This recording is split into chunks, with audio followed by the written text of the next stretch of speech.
Spoilers! Alright everyone, I hope you had an awesome Thanksgiving weekend. I got my Mockingjay pin on because I'm gonna talk about Hunger Games one last time. Yeah, since Mockingjay Part 2 has been out for over a week now, I think it's finally time to talk about some spoilers. So that's an official spoiler warning. If you've not seen Mockingjay Part 2 yet and you just don't care about Hunger Games, then okay then. First of all, people seem to be talking about some pacing issues with the movie, you know, it's like the weakest of the series or something. Maybe I'm a little biased because I'm a huge Hunger Games fan, but I don't really see any pacing issues in this movie at all. These downtime moments in the film are really important character development. I'm gonna start in the middle of this movie because that's actually when some monumental shit starts going down. Katniss and the crew, they're underground, they're in the sewers of the Capitol, and these lizard creatures start coming up. Those scary ass lizard mutts. I don't think I've ever seen anything like those before. This is the first real big death in this movie, and it's Finnick. Which, I mean, yeah, it's a total tragedy that he died. You know, he's climbing up the ladder, but then the creatures get him and they bring him back down. And Katniss has to make the hard call and blow the thing up. So yeah, bye-bye Finnick. It was nice knowing ya. It sucks because he just got married. I mean, poor Annie, holy shit. So later there's some downtime, they're hanging out at Tiger Lady's house, and this is the scene where Peeta and Gale are finally talking about this love triangle. When I first saw that in the movie theater, people started laughing because we all just kind of knew that it would be an awkward moment, but I've actually been thinking about it for quite some time now. I'm like, yeah, there's this love triangle going on. Katniss has to decide, you know, who to be with, Gale or Peeta, but it was never really mentioned in the movies like that. So now that Peeta and Gale are finally talking about it, okay, good. They ultimately decide that it's gonna be Katniss's problem in the end. So the rebels have now infiltrated the Capitol. They are in there. Snow is like, okay, all the Capitol children, you can come inside my mansion, you'll be safe. So Katniss sees this as her opportunity to go inside the mansion and finally end this by killing Snow. So she and Gale, they go in there, they're right in the middle of the battlefield, and you see this Capitol ship flying over, and you see these parachutes start coming down. That's when you're like, oh no. And sure enough, they're bombs, they explode, they kill a number of people, and there's that moment where Katniss is running, she sees Primrose right there, you see her for a split second, and then there's another explosion, you're like, oh no. I mean, this is Katniss's little sister we're talking about here.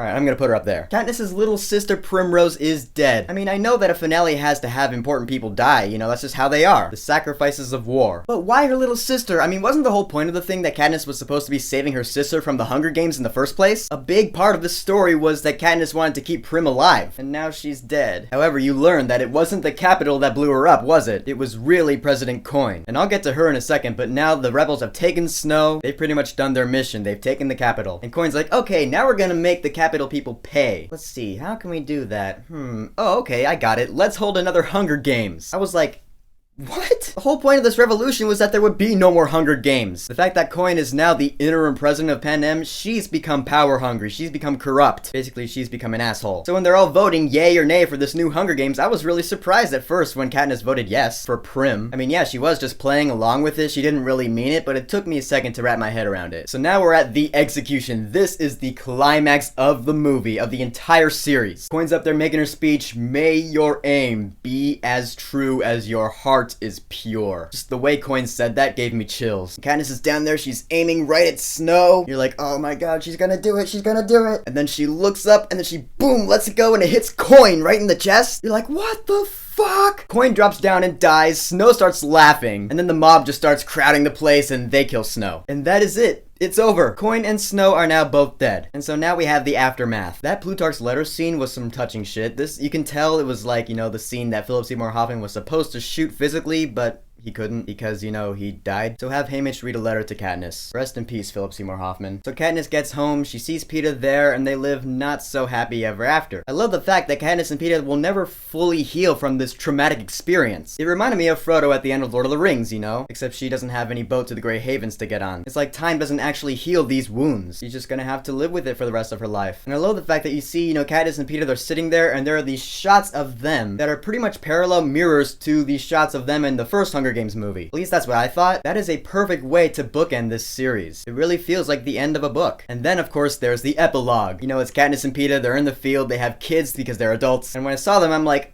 okay, yeah, this is really like Deathly Hallows Part 2, in the sense that they don't really look like adults, they just look like teenagers with a lot of makeup on. I mean, was Jennifer Lawrence supposed to look older there? Because she looks no different. But anyways, that is the end of the Hunger Games saga. I didn't really see any pacing issues with this movie. This was definitely not the weakest of the series. In my opinion, Mockingjay Part 1 was kind of the weakest of the series because there wasn't too much action in there, like at all. And as far as my favorite goes, I really do have to say that Catching Fire is my favorite. I'm not saying that Mockingjay sucked, you know that. I just have to agree with a lot of of other Hunger Games fans that Catching Fire is the best. But Mockingjay Part 2 was a solid conclusion, like I said, to one of my favorite movie series right now. Hopefully soon we'll have another good book movie series to follow. Yeah, I'm looking at you, Fantastic Beasts. I hope you're the one. So what is your favorite chapter of the Hunger Games series? Books or movies, or both? Whatever it is, go ahead and leave a comment. And don't forget to subscribe.